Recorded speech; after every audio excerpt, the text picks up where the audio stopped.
Welcome to AMP Control's webinar series. Today's webinar is titled A Fresh Look at Earth Continuity, Safety and Australian and New Zealand Standard 2081 Compliance. The presenter is Terry Brown, AMP Control Product Manager, Mining Electronics.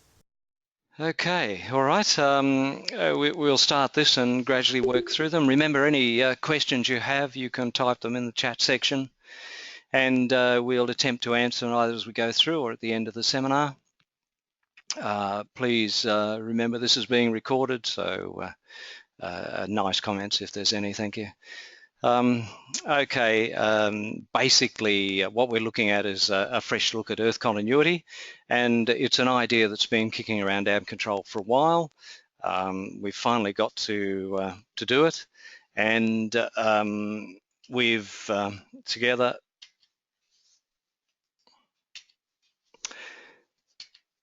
together with two other authors, Stephen Fisher from AMP Control and Michael, who I notice is online there, from Dawson Mine or from Anglo, have put together this field trial and a new idea to get the basic Earth continuity into a more realistic fashion for open cut and other situations where the normal relays simply don't work. So let's start off and go through what we've done and where we're going. Okay, basically the presentation will consist of looking at 2081 and 4871 and what they mean to Earth continuity. And as well as that, what current practices we have versus the proposed new approach.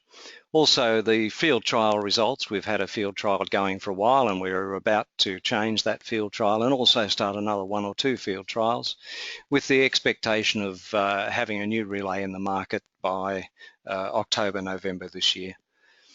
So we'll also look at the implications to AS2081 for the new relay. Okay, let's just backtrack a little bit and look at the standard Earth continuity circuit. Basically, a relay monitors the impedance of a loop, and the loop would consist of, from the relay out to a trailing cable, and then a terminating device in the final motor or machine. And that terminating device is usually a diode, but it can be a resistor, and it could be other things as well. But we'll look at those two possibilities, a diode and a resistor. Also, you'd then have an earth return impedance, and the relay's main job is to monitor that loop and to let anyone know if there's, or turn the power to the system off if there's a problem. And problems can occur in two ways: either the pilot impedance or the earth impedance goes up beyond a set limit, or there can be a short circuit or a cable damage, which the relay will also look for.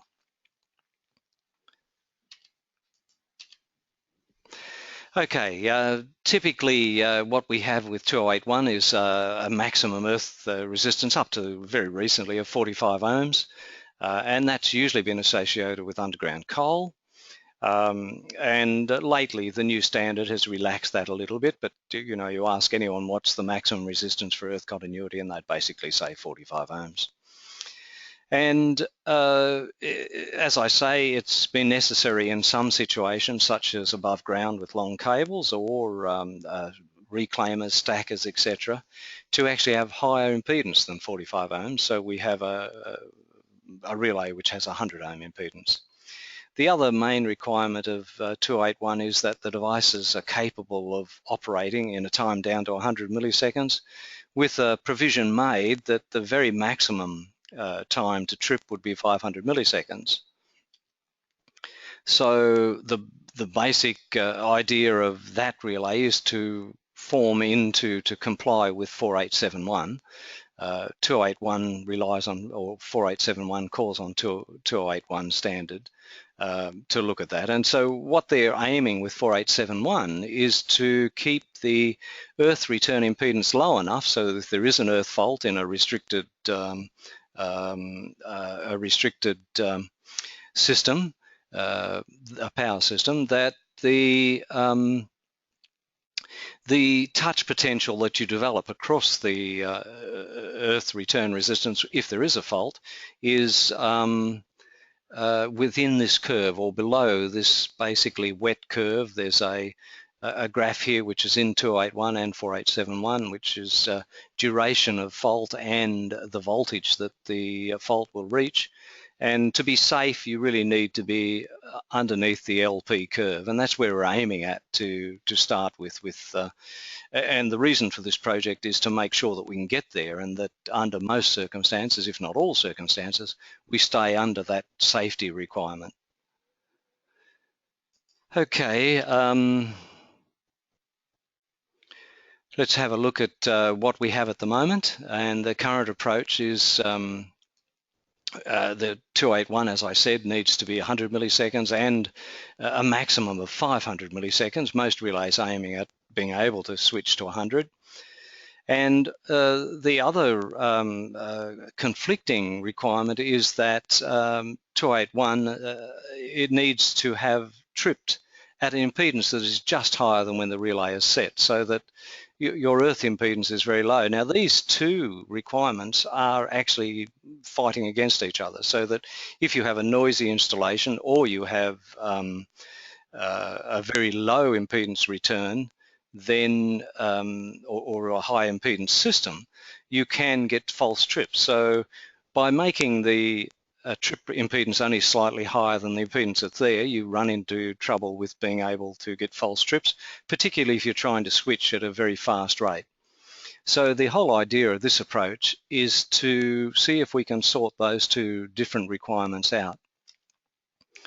And if we just look at a standard system that's running now and could be and has been used in a lot of locations, it could be an ECM2 relay, which we have and we'll talk about in a minute. If there's a fault limited system to 10 amps, we have an earth leakage, say, set up that is 200 milliamps, 500 milliseconds tripping.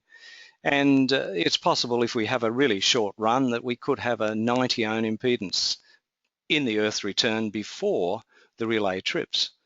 And in that case, we can get a dangerous voltage, a fairly dangerous voltage. So what we're doing there, we're looking at 10 amps across 90 ohms. So we roughly have 90 volts or 900 volts possible. And also a trip time, in this case, 500 milliseconds. So it's possible that we could get a touch potential way out here on the right-hand side of the curve. And that's the sort of thing we're aiming now to bring that touch potential back in under the safe area. And there'll be a number, we'll look at how we can do that once we go a little further on.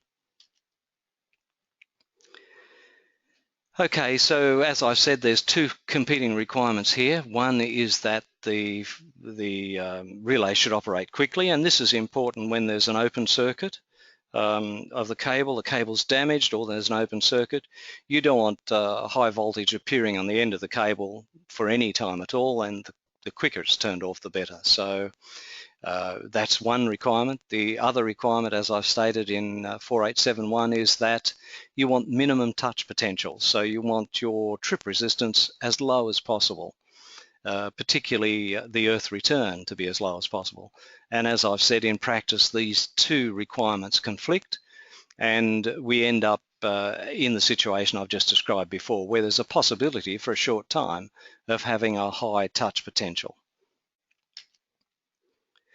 So what we plan to do to get over this is to do two things. We plan to have a high impedance uncoupling event that's very fast, and we plan to then have also part of the relay that's looking at a much slower trip time when we have a very small impedance going over the top. Now, this will give us the ability not to false trip.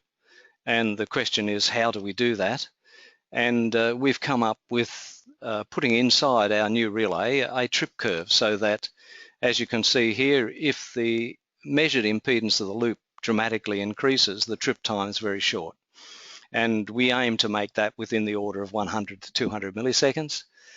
And if there's a very slow increase in impedance, say over a week or a day or even an hour as a cable degrades and it moves, say, from 5 ohms to 15 ohms, then we've got our time to look at that and trip much slower.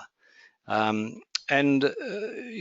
we're tripping slower at that point, you may think there's a bigger danger, but we'll show on the curves where, when you analyse the situation, it's a much safer situation to have, and that the tripping time is then really controlled by the earth leakage relay rather than the earth continuity relay. Okay, let's look at the ECM2 as it is now and the current approach. The ECM2 is a fairly standard relay that initiates a trip at 100 ohms. It's terminated by a resistor at the end, 235 ohms. And also, when it's looking for a short circuit, it basically looks for any impedance out there across the 235 that's less than 1,000 ohms. With experience, that relay has been set to a trip time of 300 milliseconds, and that gets us away from false tripping and keeps us just within the 500 milliseconds required, particularly when you add contactor delay time and interface relay delay times as well.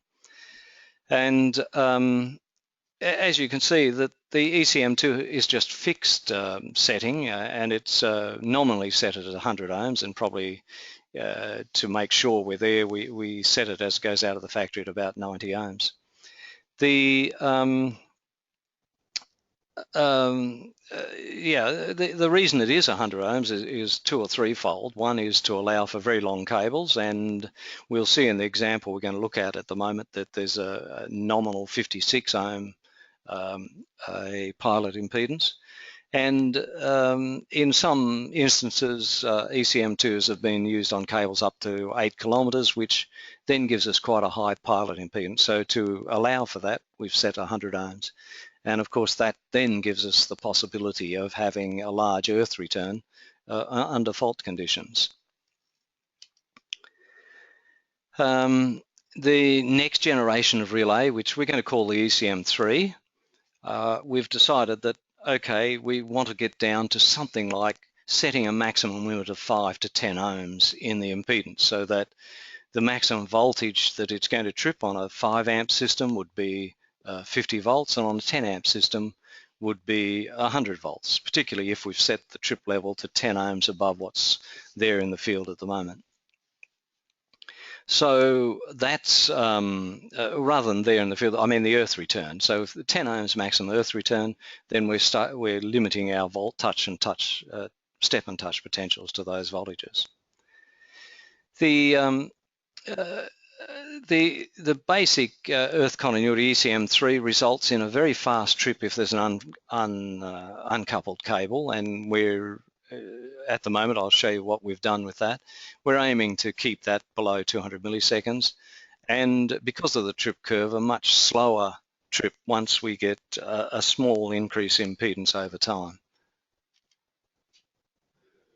So let's just have a look at what we've done in the field trial. And the field trial, thanks to Michael, has been in the field for a number of months at Dawson Mine in Queensland. It's on a 3 kilometre long cable that has an impedance, a nominal pilot impedance of 56 ohms, and the cable manufacturer says there's a maximum impedance of 71. So we have to take care of that, and the 100 ohm trip certainly does that sort of thing.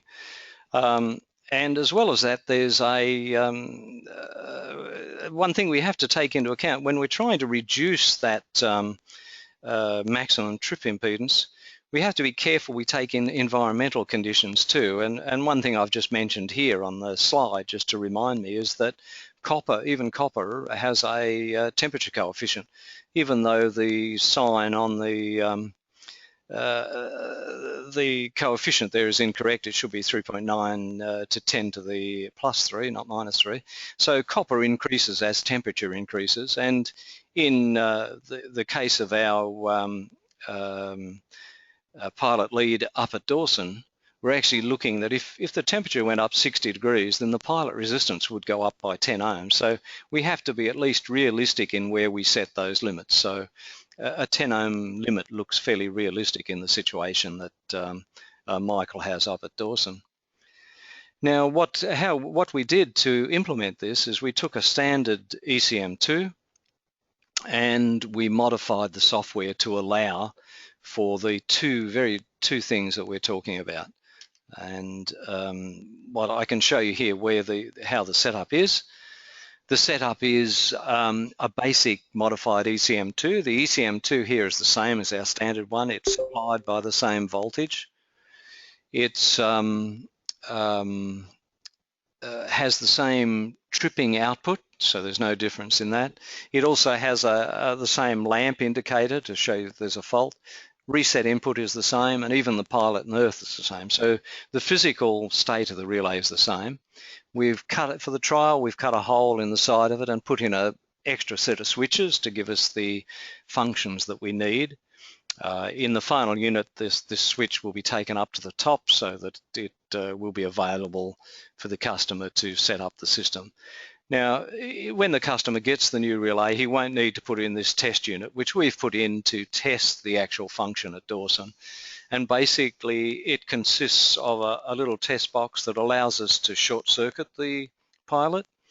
It allows us to open circuit the pilot at switch 4.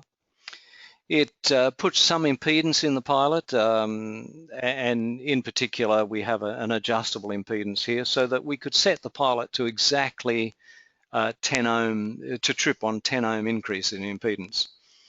The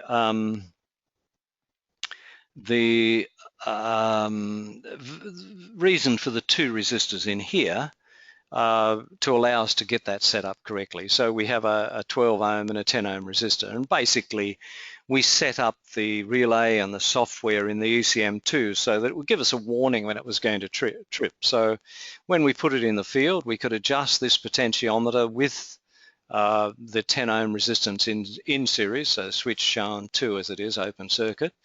We could adjust the whole relay so it was on the edge of tripping. The ECM2 modified gives us an indication that we're very close to tripping. We have a 3-set time limit on this very low impedance increase. So we have 3 seconds where we can get the relay to where it will trip and then close this switch, which will then take out 10 ohms, knowing that now if there's a 10 ohm increase in the field impedance, the relay will trip. And so this has been tested fairly well on the bench and in the field. We also added a few other things to this test box. We added a data logger input, so we could data log what was happening. We could look across current across the 5 ohms, and we could look at voltage both in and out of this test box and get a good idea of what noise, what situation was going on. We also added a little bit of safety precautions by putting some 90-volt gas test tubes in there as well. So if you look at the testing of the relay, and this is looking now at an open circuit, we set the open circuit impedance for the trial unit at 150 ohms so that if it sees 150 ohms in the field, it's considered right. It's an open circuit and I'll trip. And here we can show that the trip time is down to roughly 220 milliseconds. This will probably be adjusted to 200 milliseconds in the final unit. The faster or the higher the impedance, the faster the unit will trip. But we'll guarantee that we'll trip within 220 milliseconds at least 150 ohms. Okay, we also looked at what happened for the small increase in resistance, and here we're looking at a 10 ohm rise in impedance. And in that case, we've now shown that we take roughly 3 seconds to trip. So we've set the small impedance trip at 3 seconds and the large increase impedance at 200 milliseconds. And that's solving the two problems that we had, either a fast trip for open circuit and a trip that won't false trip for a very low increase in impedance. And here's some results that we had from in the field, basically looking at what the relay sees as the field impedance here. This graph has impedance on the side and duration in minutes along the bottom on the horizontal axis. We also have drawn on two trip lines. First of all, the fast trip line, where we're going to trip within 200 milliseconds, and that occurs at 385 ohms. As you can see, even in the field trials, there's a number of times where that relay would have false tripped because of the noise going above that boundary. The other touch potential, which is just 10 ohms above our set value, which was 325, will then occur at 335 ohms. And that's this line here, and you can see that had you set the relay to a 10 ohm trip, it would have false tripped many times without having the trip curve in the relay. The effect of the trip curve is shown in the black line, the blue line being the noise. And you can see that the relay is able to distinguish between fast and slow, and also protect the relay from false tripping due to a sudden noise or small increases in impedance, such as going through slip rings, etc. So that gives a good indication of where it's been. The field trials have been very successful in that we haven't had any false trips, and yet we've had the relay on there for a couple of months operation without false tripping, and yet giving a safety of only a few ohms. So just summarising what the results are, we've put the ECM3 into the field trial, and it's been in there since March. It's been operating most of the time, but not all the time up there without any false tripping. The relay was set to trip at 10 ohms nominal impedance under the 3-second regime, and also trip at 200 milliseconds under an open circuit or 150 ohm situation. We've also got the data logger results. We're also collecting more data as we go. We're also looking at faster noise, analysing it as best we can, so that we're producing a relay which discriminates against noise and actual impedance moving. Okay, let's just have a look what happened to the touch and step potentials now. And this is looking at what the ECM, or comparing the ECM2 to the ECM3. The setup that we had with a standard ECM2 would look something like this: 56 ohm pilot impedance, the terminating resistor, and then the allowance of 100 ohms. So you allow 44 ohms in the pilot return, in the earth return, should I say, and that can give you a possible fault voltage of 400 volts. Now, that's a fairly dangerous, and that's under a 10 amp earth limited system. And you can see the relay itself would keep that voltage there for 300 milliseconds before it actually in itself turned off because of impedance only. That normally in a working situation, of course, would be much less in time, because it would depend on where your earth leakage was set to, and that would limit then the time that that voltage appeared. And now with the ECM3, we've in essence taken that 34 ohms up in the relay by its function has done that, and now we're allowing a maximum of 10 ohms in the earth return. And the result of this is that you have 100 volts. And you know, if this relay was the only protection function you had sitting in the system, then you may have that 100 volts on the system for 3 seconds. Now, that may appear a long time, but it's not the case in actual running, because you now have an earth leakage function which would limit the time that voltage would appear. So if we can just look at these two results now on our touch and step voltage curves, we can see with the ECM2 we have a maximum dangerous step and touch potential here, 440 volts, and we have of course our 300 millisecond limit. So even with a 100 millisecond earth leakage, we're still outside the safe limit, but we've certainly improved on where we were with where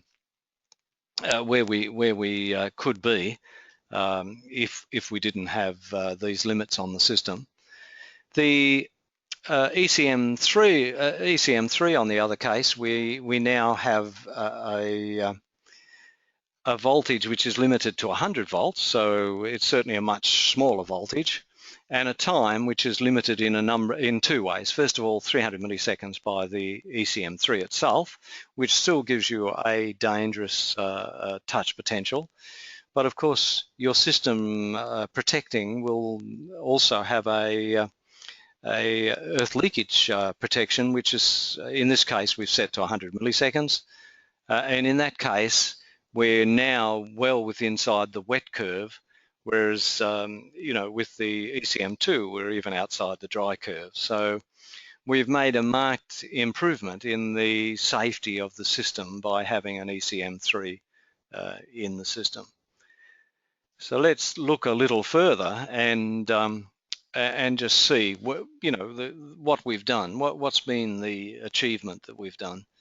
So the achievement has been that we've reduced the touch potential from 400 volts to 100 volts.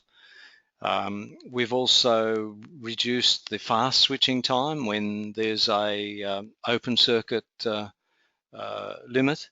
And also when you include earth leakage in the system, we come down to a system that we now have under the safe curve. So we've managed to take what is, a possibility of high voltage being on the outlet, the machine at the end, from being in an unsafe condition for a few hundred milliseconds to now being in a safe position, or a much safer position.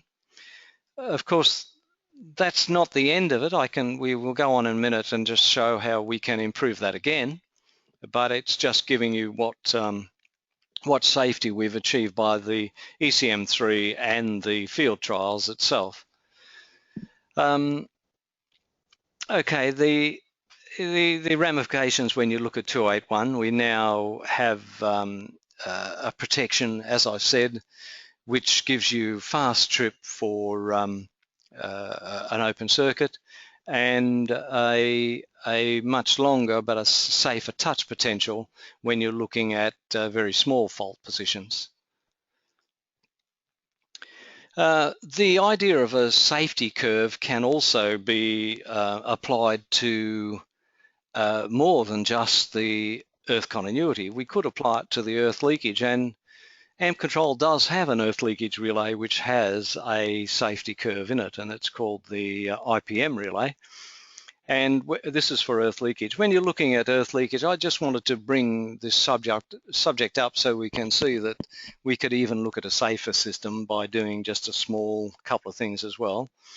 I'll move. This is basically a AS standard for earth leakage 3190 2011. It is mentioned in the 2081 standard, and in particular with currents under 30 milliamps. But I will show you the basic idea of the earth leakage is that you're getting a trip which is dependent on leakage current. The trip time is dependent on leakage current. So if we take, say, a 200 milliamp curve, which is the purple curve on the graph, and look at the time to trip, and we set it to 200 milliamps, so we go to 200 milliamps, and we see that the earth leakage actually takes about close to 300 milliseconds to trip under those conditions. But when you think about the situation we had in the field trial, we actually had 10 amps flowing. So 10 amps flowing, if you follow the curve down, then the trip time for this particular relay under 10 amps is about 14 milliseconds. So the trip time reduces as the current increases. And if we look at the next curve, we can see that that becomes extremely important, because if you look at the leakage current of, say, even 200 milliamps, your touch potential now with the new ECM3 relay is only 2 volts. It's not until you start getting above 5 amps that your touch potential becomes dangerous.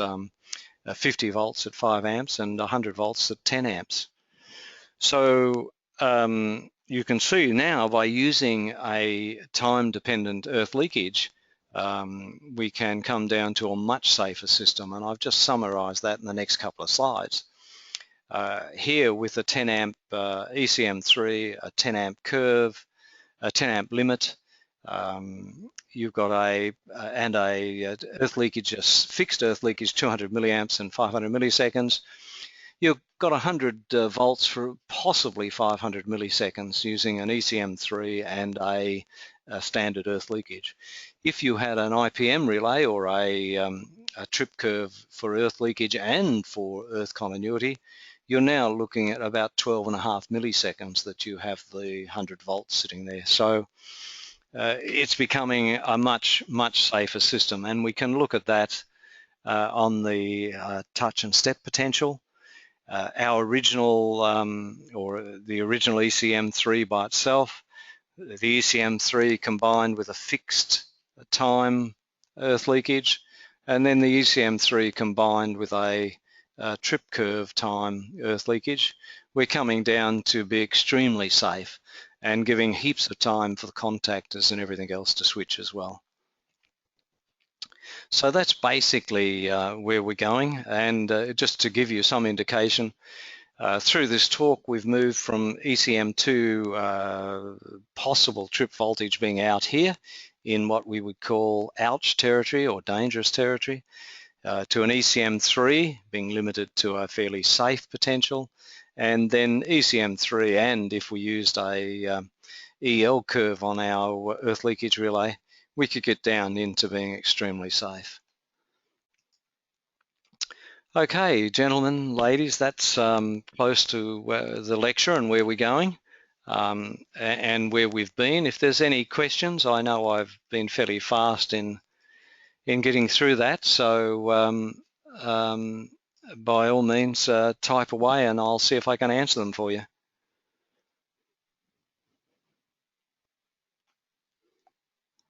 In the meantime, I'll have a sip of tea.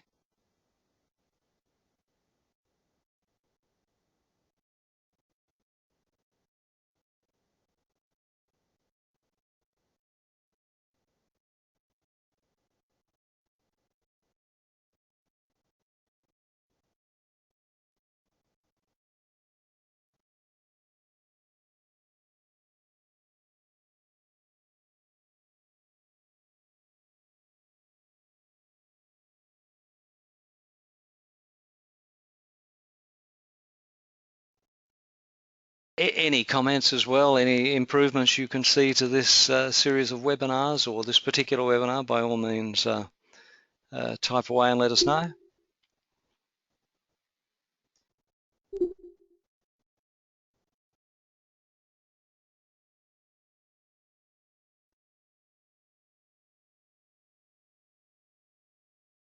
I'm assuming by the lack of response that the lecture, this webinar has been extremely clear and extremely helpful. That's the way I'm taking it at the moment. I'll hang on here at least for another minute or two just to see if there's any questions or comments.